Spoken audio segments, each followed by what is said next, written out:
99.5 The Breeze. KHUI-FM Honolulu, the spirit of Hawaii.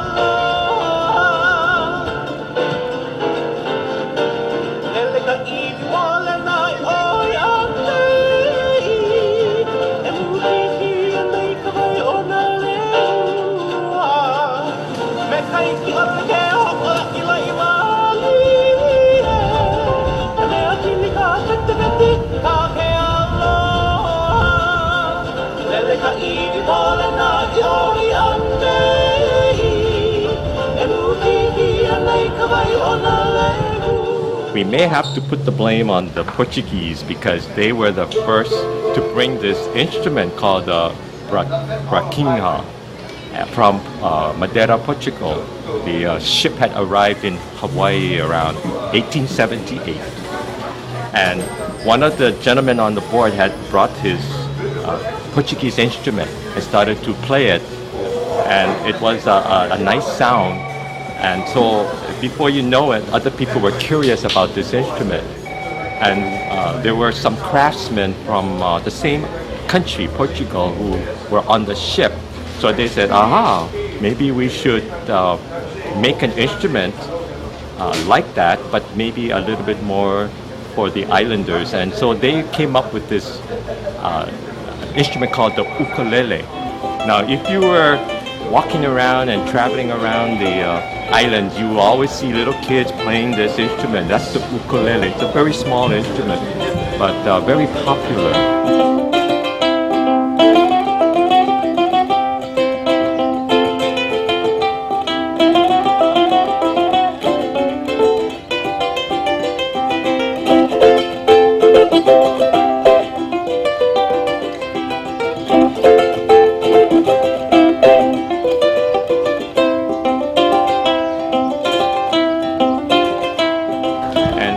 Why it's popular is that it can be played by children, teens, adults, even senior citizens.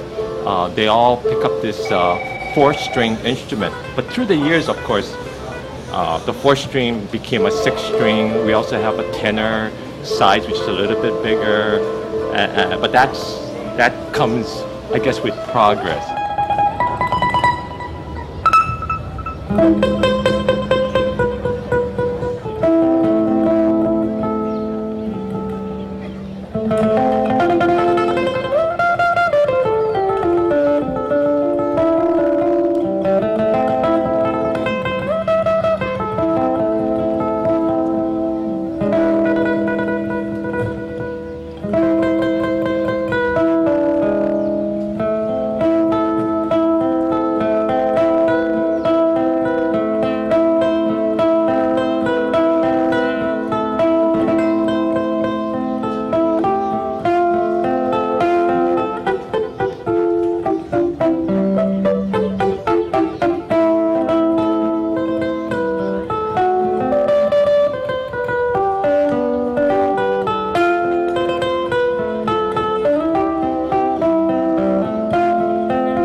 official, it's totally informal, but it's the best thing in the world to sit here and play by the bay for the mountains and for the sea and for the sky and the clouds every night. We've only missed 8 nights in the last 4 years. Hawaiian slack key guitar, known as kiho'alu, was created by the Hawaiian cowboys, the Paniolo, in the early 1800s. And it is a very special way of playing and a special way of tuning. And when they first were given guitars by Mexican vaqueros that came here to teach them how to manage cattle, they didn't know how to tune them or how to play the chords in the standard tuning. And so the first thing they did is to slacken or loosen the keys. And the tuners on those old instruments were called keys, and they literally loosened them until they made notes that sounded really nice just strummed open on their strings. And slack key is never played in a standard tuning. It's always an alternate tuning from the standard guitar tuning. And the next thing that they did, because there were so few instruments in the islands, this is actually an ukulele. There were no ukulele yet. And the first thing they did, because there were not any instruments to accompany, is they found a way to accompany themselves on the guitar, on one instrument. And they did that by playing a rhythm pattern with their thumb on the lower strings, and at the same time playing the melody on the upper strings with their fingertips. And we can have Doug demonstrate if you want. This is an old song called Aloha, and first he'll play the melody so you can hear what the melody sounds like without the thumb thrown in.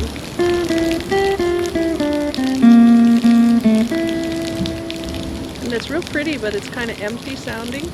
So by playing the thumb in a rhythm pattern on the lower strings, this is what it sounds like.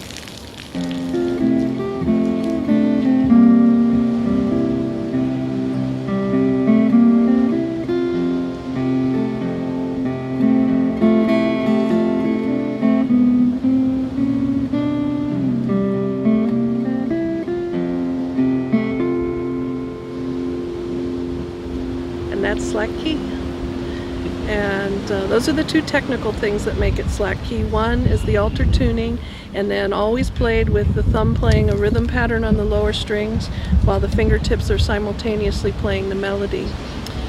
But I think Raymond Kane, slack key master, said it best. He said it's not slack key unless it's played from the heart and with great aloha. And Ray lives up to that tradition.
Aina mai ka puana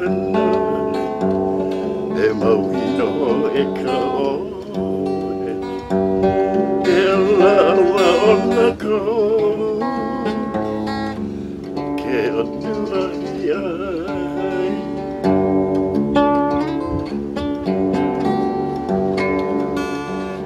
Aina mai ka puana e maui no e ka oe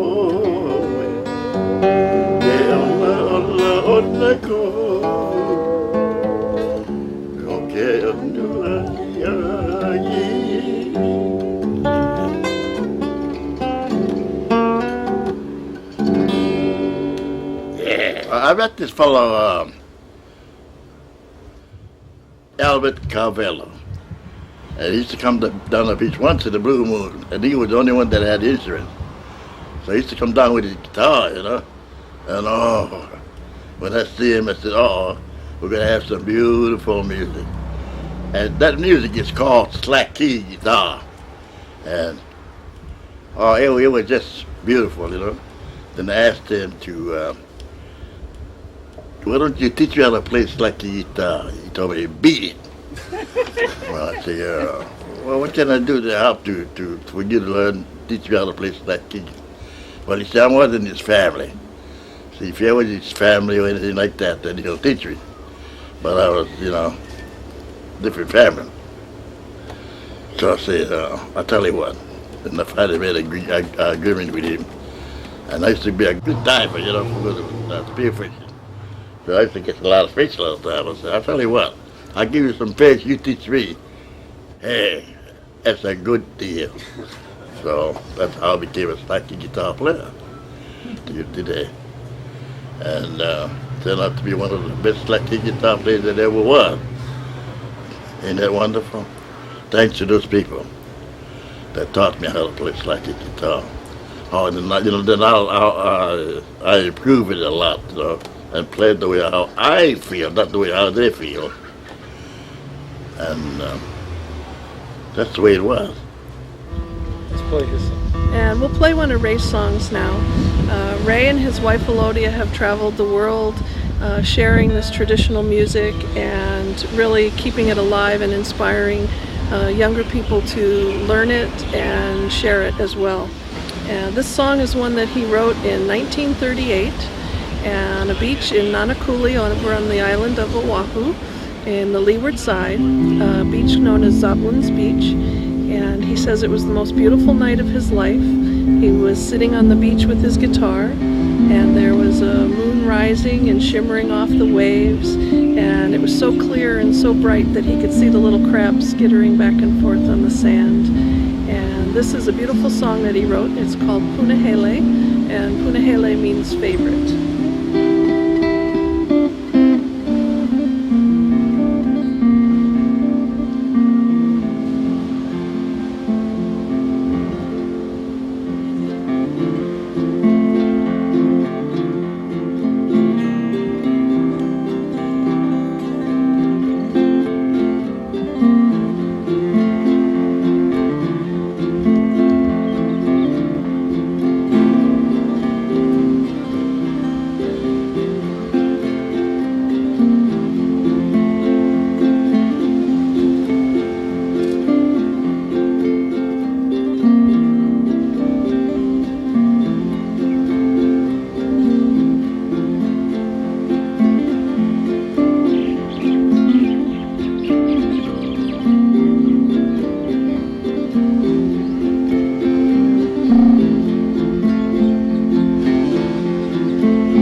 In 1897, there was this gentleman called Joseph K. Kuku.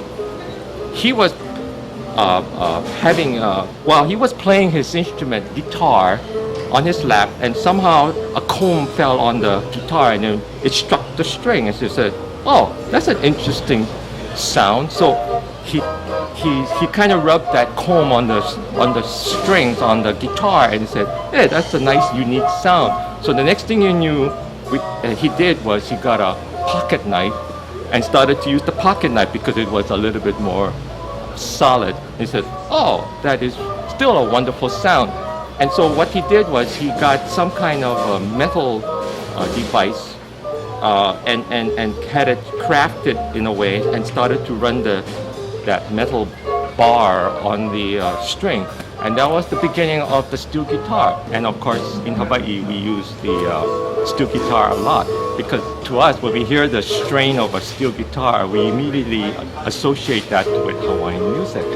And if you had gone to see some of our musicians in town, like Auntie Genoa Keawe, she uses a steel guitarist in her backup because it just lends a wonderful Hawaiian feel.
People are looking up at the older generation, listening to their music and trying to carry on that style of music.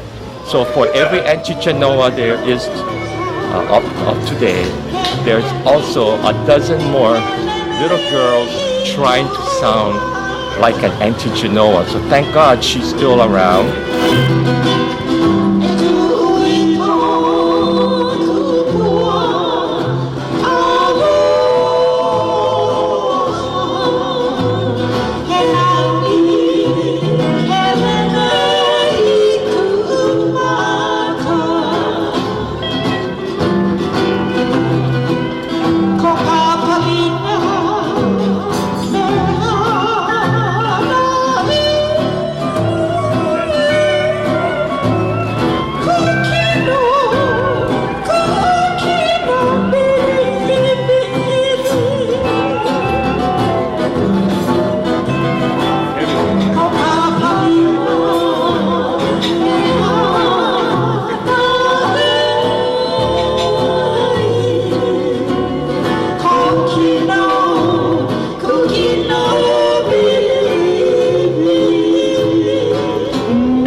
I love all kinds of music, but I won't ever let Hawaiian music die.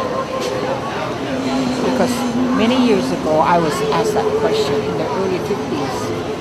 They said, well, how about, what do you think of Hawaiian music? It's going to die pretty soon, yeah? I said, as long as Genoa Keawe is alive, it will never die. Because I love the Hawaiian music. The thing about it is that if you know the translation of the Hawaiian words, then you can sing it accordingly. You sing it with that feeling of love.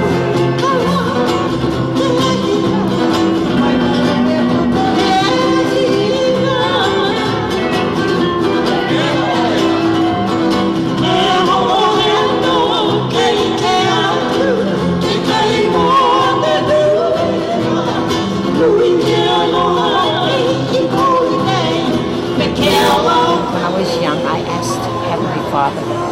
could please give me a voice so that I could go out and sing and everybody can enjoy my singing. I just thank God for this gift. So it's a gift that He has blessed me with, and I share it with everybody. The church or religion had a big part in the island music. If you remember in history, I guess it was the missionaries that came down to the islands way early in the 1900s or even before that. But they were the ones who started the schools and kind of taught the native Hawaiians the English and so forth. And of course, along with that, they also taught their songs, which is sacred religious music. And so a lot of the blessings, in fact, before we even start a Hawaiian, could be a formal type of dinner or occasion, but it doesn't have to be a formal. But we always start with a hymn in Hawaiian, but it's a tune that was brought by the missionaries. So it's almost like we need to start the evening or the affair with this hymn.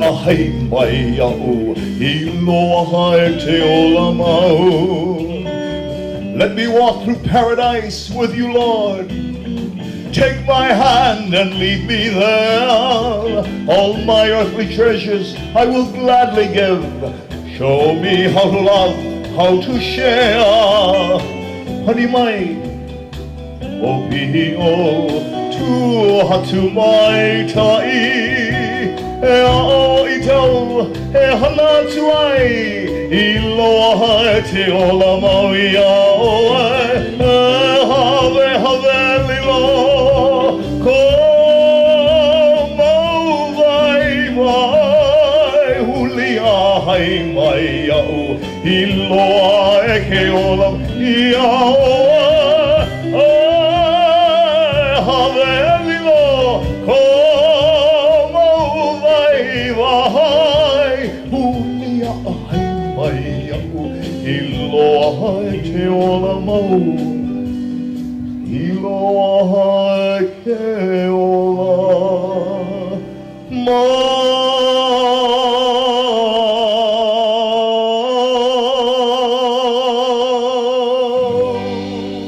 I think that Hawaiian traditional music is here to stay, is hula. You see that? Lovely hula hands. Hula island favorite. Without perpetuating hula as part of our island lifestyle, traditional Hawaiian music will be gone, forgotten. So, hula is always around, every day, every week, every month. You can go all around, wherever you go, you will always see hula. What do they dance to? Our traditional Hawaiian music. So, and hula touches upon little children. It's one of those type of dancing that is not just for adults. Usually we say ballroom dancing is for adults. You know, you do your tango and you do your cha-cha and your foxtrot. Hula is an exception. You learn hula starting when you're even 3 years old. So thanks to hula, Hawaiian music will be here way after all of us are gone, because as long as they keep dancing, you will always have Hawaiian music. Alice Johnson.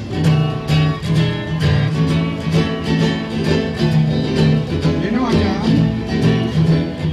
Out on the beach at Waikiki, there's a maid that I used to know. Her name is Lulu, she's leaky. You see her when you're out that way. She surely has a pretty figure and lovely that brown hair, but most of all is not to know. Oh, but she surely can slay. You should see her grandstand.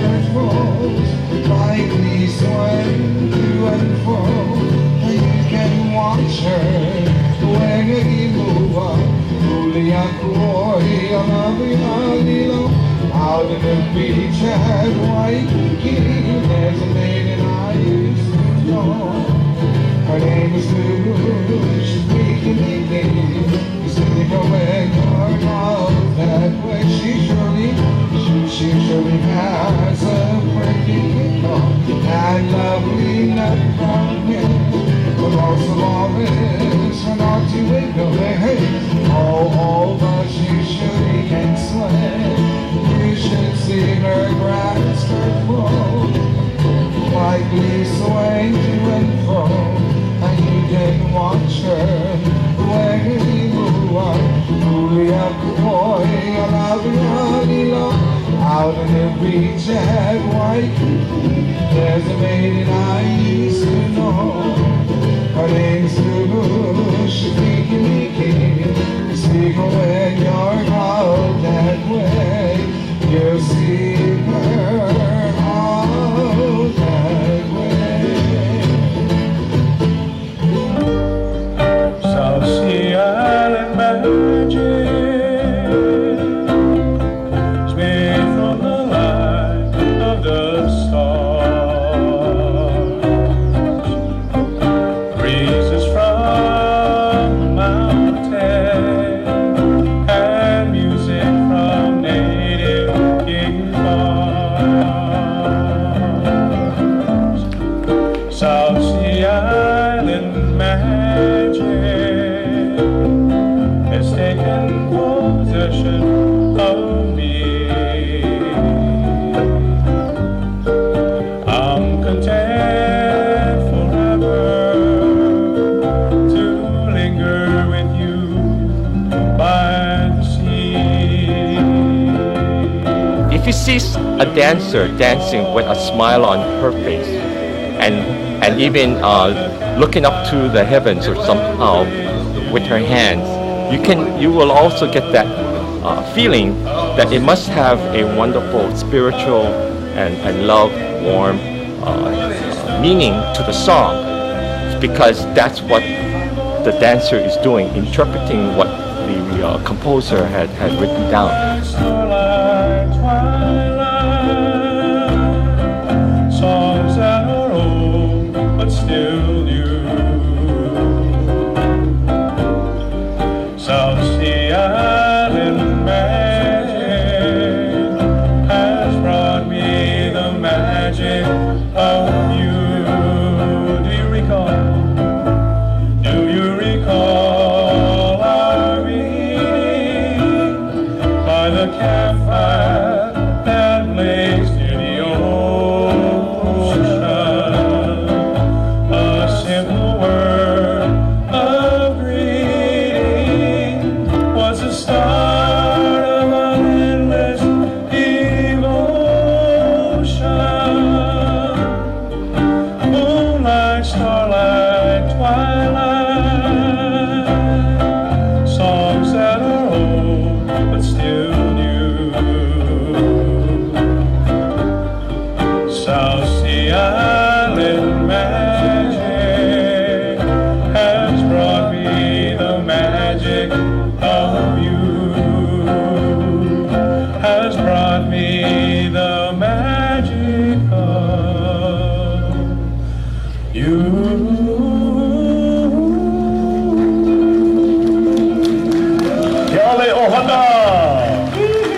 Even the men, they are learning this thing called falsetto, which is a unique style of singing Hawaiian music in a high register. We hold contests for that, and young people come out and they enter this contest.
think that is the uniqueness of the island's sound.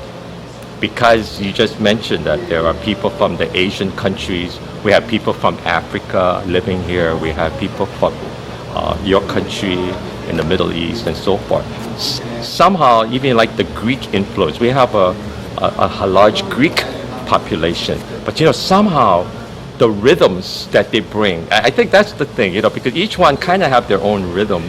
The Japanese even have this drumming thing that is very the big, huge taiko drum, and then but when you listen to that, it sounds almost like a Tahitian drummer too from Tahiti. They're drumming the taiko drumming, but it's all kind of relates because somehow when I hear a Japanese drummer going like that, I can also picture a gal from Tahiti dancing to a taiko drum. Because it seems like rhythm is the thing that is the thing that is kind of blended very well in the island.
The prize written by Roy Sakuma.